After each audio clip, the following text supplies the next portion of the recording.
ఈరోజు మరి రౌతులపూడి మండలంలో ఎల్లార్పాలెం గ్రామంలో ప్రజా దర్బారు కార్యక్రమం నిర్వహించడం జరిగింది. ఏదైతే పేదల సంక్షేమే ధ్యేయంగా మా కూటమి ప్రభుత్వం ముందుకు వెళ్ళడం జరుగుతుంది.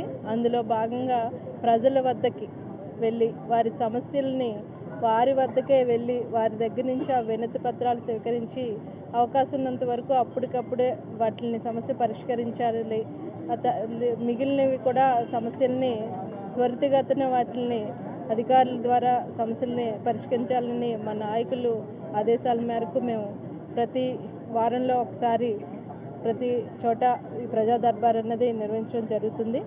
ఈరోజు ఈ రౌతులపూడి మండలంలో ఎల్లార్పాలెం గ్రామంలో ఏదైతే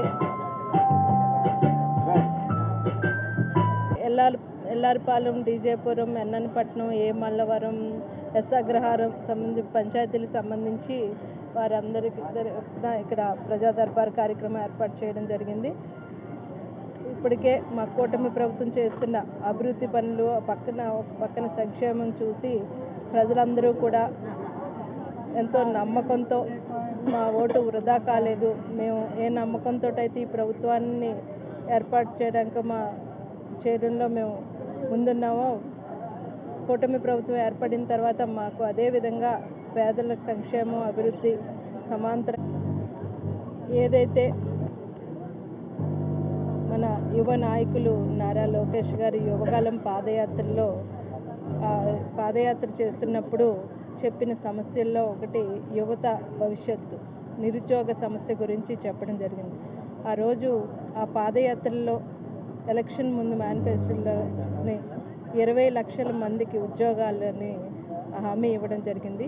ఈ 20 నెలల్లో చూసుకుంటే వారు మా నాయకులు ముఖ్యమంత్రి వర్యులు గౌరవ చంద్రబాబు నాయుడు గారు, ఉప ముఖ్యమంత్రి వర్యులు పవన్ కళ్యాణ్ గారు, యువ నాయకులు లోకేష్ గారు ఈ 20 నెలల కాలంలోనే పరిశ్రమల్ని మన రాష్ట్రానికి తీసుకురావాలి, పెట్టుబడులు పెట్టించాలి, దాని ద్వారా ఉపాధి కల్పించాలి నిరుద్యోగులకని పాటుపడడం జరుగుతుంది.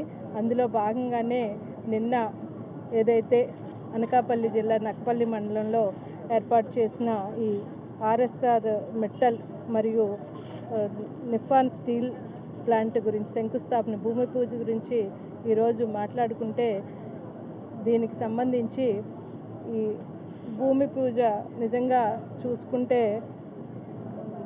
ఒక అంత పెద్ద మెటల్ సంస్థ స్టీల్ ప్లాంట్ని మన రాష్ట్రంలో ఈ అనకాపల్లి మనకు దగ్గరగా ఉన్న అనకాపల్లి జిల్లా నక్కపల్లి మండలంలో ఏర్పాటు చేయడం అన్నది నిజంగా మన రాష్ట్రానికే గర్వకారణం. దీన్ని ఇక్కడికి